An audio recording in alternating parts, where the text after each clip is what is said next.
tidak ada orang nyontek ketika ulangan. Ada kerukunan, ada damai. Nah, ini ajaran Yesus ketika hidup manusia hanya mau dipimpin, dirajai oleh Allah. Pertanyaan Ibu, apakah kerajaan Allah sudah terwujud sekarang di dunia? Siapa mau menjawab? Apakah sudah terwujud kerajaan Allah sekarang ini di dunia? Kayaknya siapa? Belum. Nah, siapa yang menjawab? Yang belum tadi siapa? Alex. Alex, kenapa Alex? Kan tadi kalau yang saya dengar dari penjelasan Ibu itu, kalau yang dikuasai kerajaan Allah itu kan semua orang jujur itu. Iya. Saya belum semua orang di dunia ini jujur. Betul, Alex betul. Kenapa? Masih banyak yang nyontek. Kemarin kelas 10 berapa orang yang nyontek? Waktu kamu kelas 10. Jadi belum terwujud. Apalagi contohnya pembunuhan sekarang berkurang atau tambah pembunuhan? Ya. Bertambah. Maka kerajaan Allah belum terwujud di dunia sekarang. Maka ada doa yang diajarkan oleh Yesus supaya kerajaan Allah terwujud. Doa apa? Yang diajarkan oleh Yesus, doa Bapak kami. Siapa yang namanya? Yang menjawab? Kesia, betul Kesia. Maaf ya, ini Ibu sambil memberi nilai, maka Ibu megang buku nilai. Ya, lihat.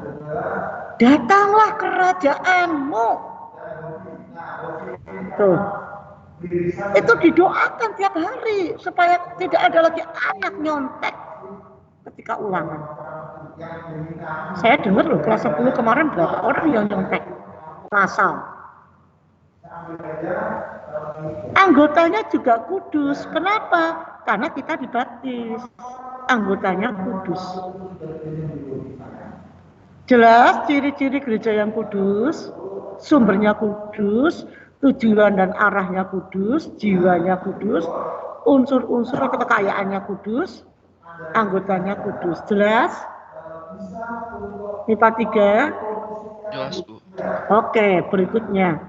Bagaimana cara agar kamu yang sudah dibaptis semakin kudus, semakin suci? Sudah dibaptis. Bagaimana untuk semakin suci, semakin kudus? Satu, berani memberi kesaksian. Contoh, berani mengatakan tidak untuk nyontek. Ini kesaksian. Lalu orang mengatakan tidak, aku tidak mau nyontek. Itu berarti kamu semakin kudus. Aku tidak mau nyontek. Coba Ibu ingin ulangan seperti itu. Jadi tidak harus Bapak Ibu. Sebenarnya Ibu sih pinginnya merindukannya apa? Kalau ulangan nggak usah deh buka kamera, nggak usah diawasi. Karena apa? Tadi orang Katolik, orang Kristen, ayo beri kesaksian. Berani mengatakan tidak untuk nyontek. Yang kedua, lalu memperkenalkan anggota gereja yang hidupnya sudah kudus.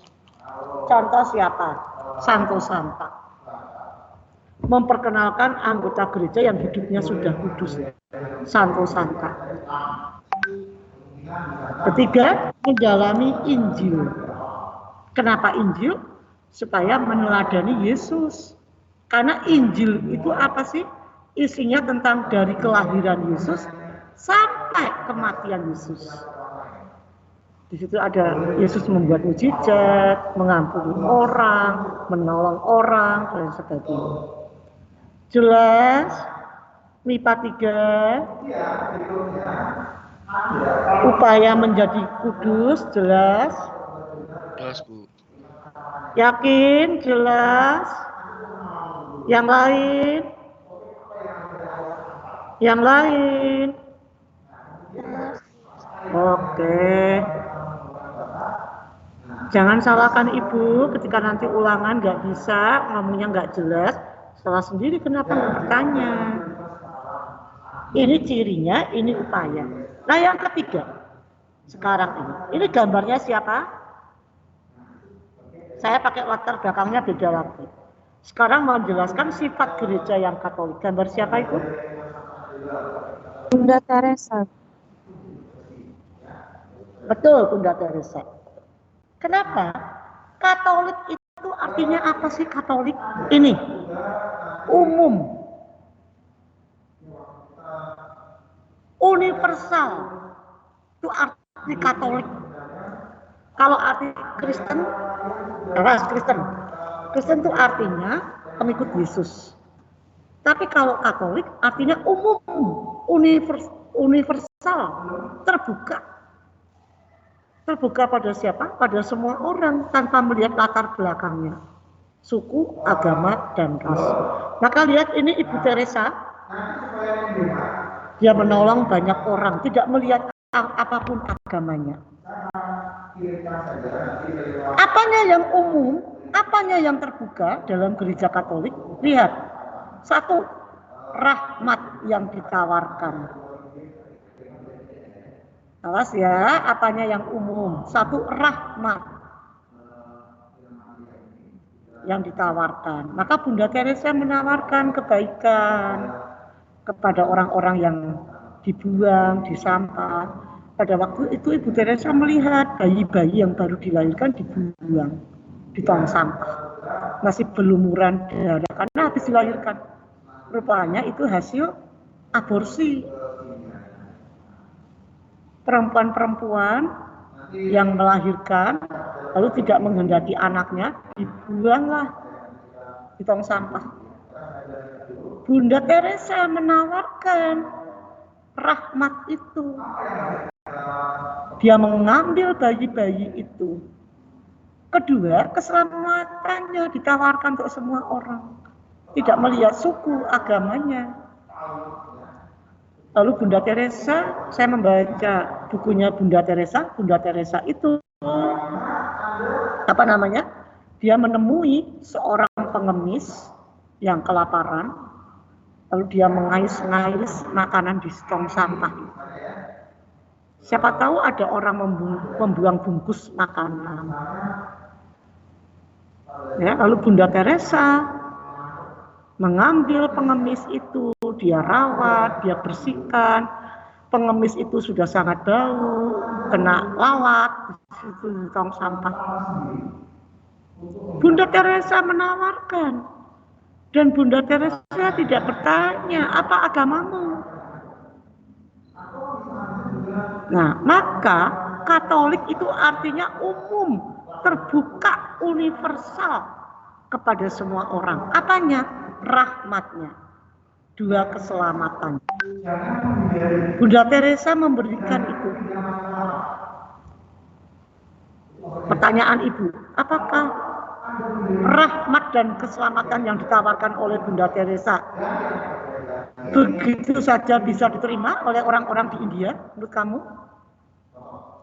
Ada nggak? Langsung bisa diterima atau tidak? Atau bahkan mendapat pertentangan? Ternyata Bunda Teresa ketika dia menolong orang itu ada yang berpikiran negatif. Apa? Jangan-jangan orang itu mau dikatolikan. Jangan-jangan Bunda Teresa itu menolong mau mengkatolikan. Nah, ini yang sering terjadi. Ketika kita membantu, orang melihat agamanya. Jangan-jangan itu mau dijadikan Katolik. Ini yang terjadi sekarang di Indonesia. Ya, maka tidak mudah. Bunda Teresa ini banyak ditentang oleh banyak orang. Karena yang dibuat itu dicurigai, jangan-jangan orang itu mau dikatolikan. Jangan-jangan Bunda Teresa mempunyai pamrih. Jelas? MIPA 3. Halo. Jelas? Jelas. Halo. Yang lain? Yang lain jelas? Jelas, Bu. Oke, bagaimana